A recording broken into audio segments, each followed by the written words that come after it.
The first time I asked my husband a question he believed I had no right to ask, he didn't answer me. He didn't raise his voice. He didn't leave the room. He simply looked at me across the kitchen table with an expression I had never seen on his face before. Something between surprise and disappointment. The way a man looks when something he trusted has cracked. And then he looked back down at his plate and kept eating.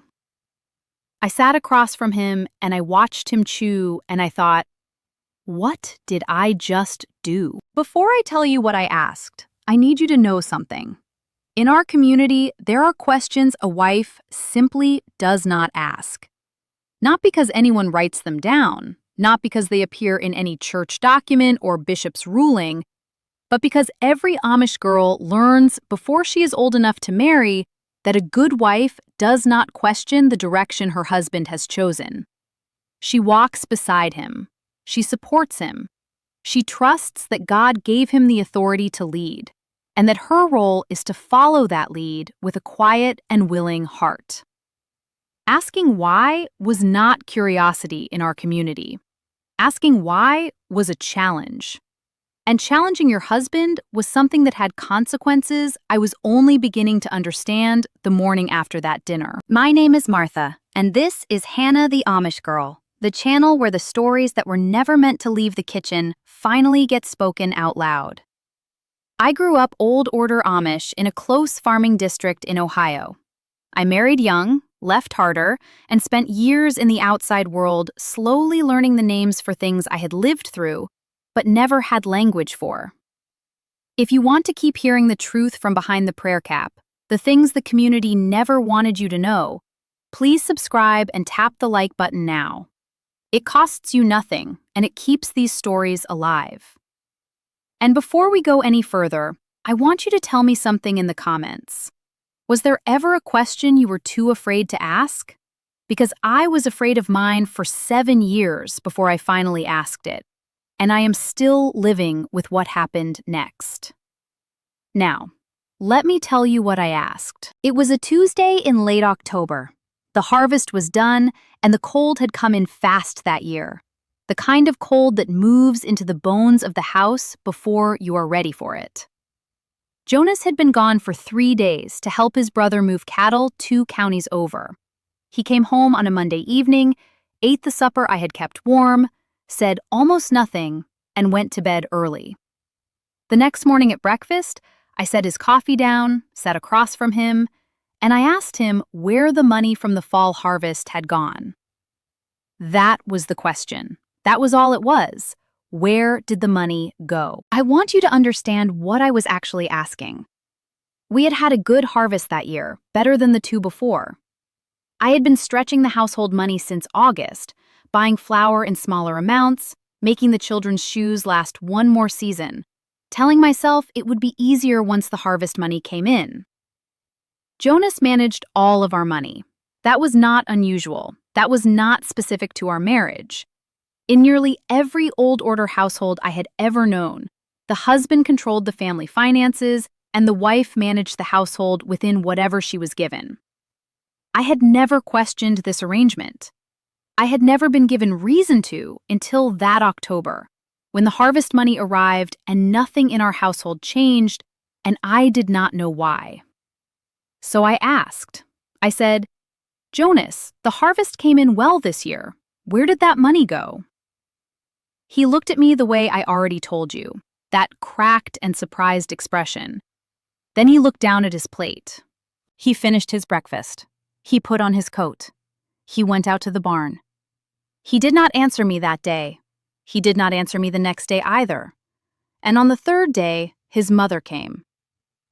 I need you to understand how the community delivers information to a wife who has stepped out of her place. It does not come loudly. It does not come with confrontation.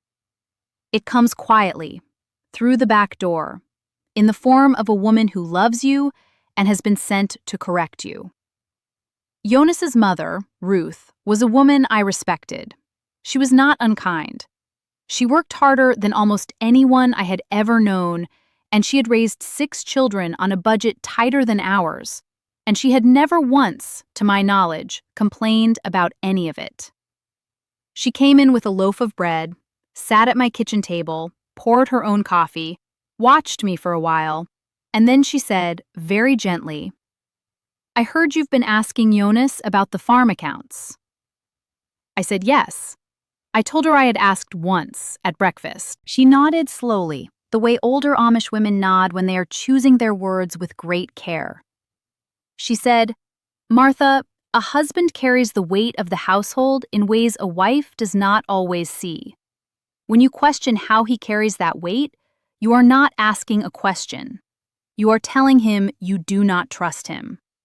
And a husband who feels his wife does not trust him cannot lead his home the way God intended." I sat there and I turned that over in my mind. I thought about the children's shoes. I thought about the smaller bags of flour. I thought about the good harvest and the unchanged household. And I thought about the fact that I had asked one simple question at breakfast. And within 3 days, his mother was sitting in my kitchen explaining to me why asking had been wrong. I did not say any of that out loud. I said, "I understand.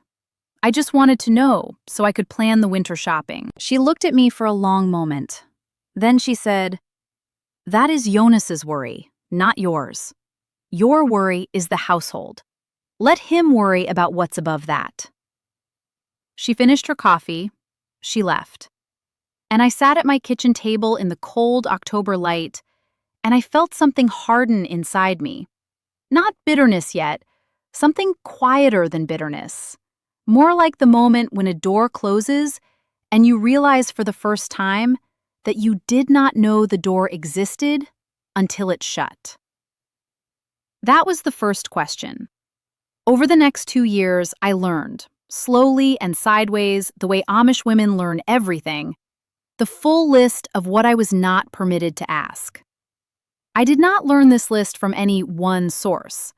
I learned it the way you learn the layout of a dark room, by walking into the edges of things. I learned that I could not ask where the farm money went. I learned that I could not ask why a particular decision had been made about the land or the animals or the equipment. I learned that I could not ask why Jonas had agreed to give his brother a loan from our household savings without telling me first. I learned that I could not ask why my name was not on anything, not the farm, not the bank account, not the deed to the house we lived in. I learned all of these things not by asking them directly, because I had already learned what happened when I asked directly. I learned them by listening, by watching, by sitting at the edges of conversations between older women and hearing, in the spaces between their words, the shape of the life I was living, and how completely normal it was to everyone around me. There was a woman in our district named Clara. She was 12 years older than me, the mother of 5, married to a deacon. She was the kind of woman the community pointed to as an example of a good wife, which meant she was quiet about hard things and loud about ordinary things, and she had a way of making the hard things invisible. I sat beside her once at a quilting circle, and I said, carefully, that I sometimes wished I understood more about how our household finances worked, just so I could plan better. She kept her needle moving through the cloth. She did not look up. She said, "Martha, understanding is not what makes a home run. Trust is what makes a home run." I said, "Can't I do both?" She was quiet for a moment. Then she said, "When I was first married, I asked my husband once about something he had spent money on. Just once. He sat me down and he said, 'Clara, I need you to understand something. God did not give you this burden because he knew you already had enough to carry. He gave it to me.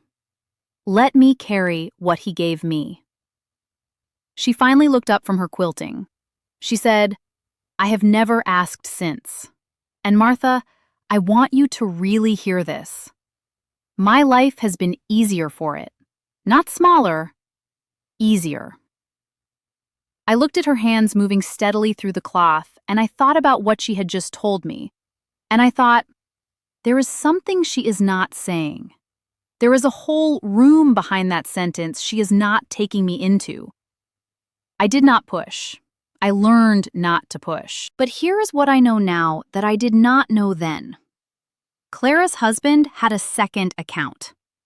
I found this out years later, after I had already left, from a woman who had also left, who had known Clara's family. He had land in another county, bought and sold without Clara's knowledge, and when he died, Clara had no legal claim to it because her name had never been on anything. She had trusted. She had not asked. And the trust she had placed in a man who told her God did not want her to carry this burden had left her, at the end of her life, with no legal ground under her feet. I am not telling you Jonas was hiding money. I do not know with certainty what happened to that harvest money. What I know is that I was not permitted to ask, and that the inability to ask had a name I did not have yet. And that name was not trust. Here is what I want to tell you about the years between that breakfast question and the morning I finally left. I got better at not asking. I am not saying this with pride. I am saying it as a fact, the way you might say, I got better at holding my breath. You can learn to hold your breath for a very long time if the cost of breathing is high enough. I learned to read the household by other signs. I learned to tell by the way Jonas came in from the barn whether money was tight or loose. I learned to stretch what I had. I learned to ask for nothing directly and to find out what I needed to know through angles and patience and the long, slow work of being very still and very observant. And I want to tell you something about that, something I have thought about many times in the years since I left. There is a particular kind of intelligence that grows in women who are not permitted to ask questions directly.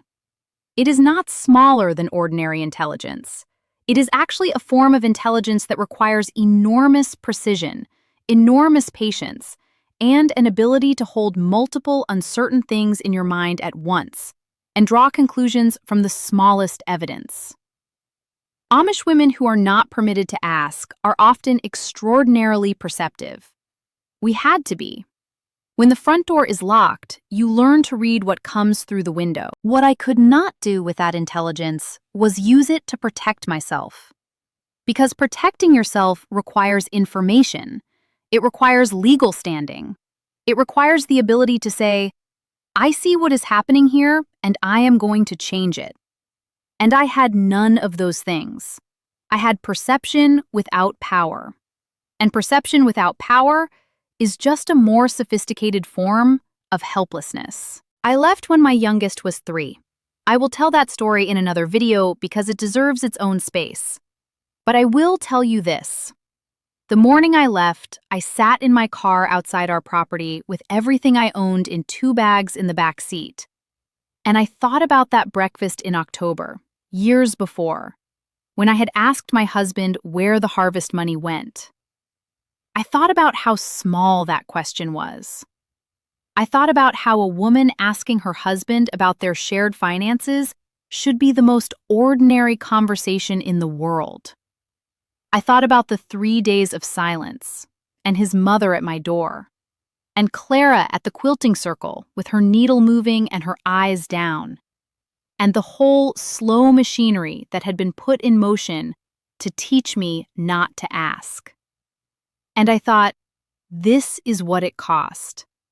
This is what it cost to ask once. My therapist, years later, when I finally had enough language to describe what I had lived through, used a phrase I have never forgotten. She said, Martha, what you are describing is financial control. The removal of economic information from a partner as a mechanism of power. It is one of the primary tools of coercive control, and it is one of the least visible, because it wears the clothing of tradition and faith and the natural division of household roles. She was right. It wears very convincing clothing.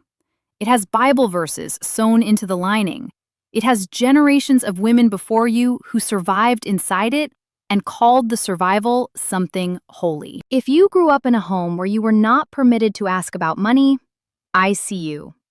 If you were ever told that curiosity about your own household was a sign of distrust, I see you. If you were ever taught that a good woman doesn't need to know because knowing is a burden God gave to someone else, I see you. You were not failing at trust. You were being kept from information that was yours to have. The question I asked at that breakfast table was not wrong. It was the most ordinary question in the world, and every woman deserves to be able to ask it without 3 days of silence and a mother-in-law at the back door and a quilting circle full of women teaching her to keep her needle moving and her eyes down. I am sitting here today because of the women who told me the truth sideways, in kitchens and at barn raisings, through the edges of conversations I was never quite supposed to hear. And I am sitting here because one October morning, I asked a question I was not supposed to ask. And I felt what happened when I asked it. And I filed that feeling away in the part of me the community could not reach. And I carried it with me for years, until I was finally somewhere safe enough to open it. Your questions are not a burden you need someone else to carry. They are yours. They have always been yours. If this story reached something inside you, I want to hear about it in the comments. Tell me what stayed with you. Tell me if there was ever a question you were not allowed to ask. And if you want to keep hearing the stories from behind the prayer cap, the ones that were never meant to leave the kitchen, please subscribe to Hannah the Amish Girl. There is so much more I still need to say. Until next time, remember this. A question is not a challenge. It is a right. And no amount of silence, no mother-in-law at the back door, no quilting circle wisdom, and no Bible verse about submission gets to take that right from you.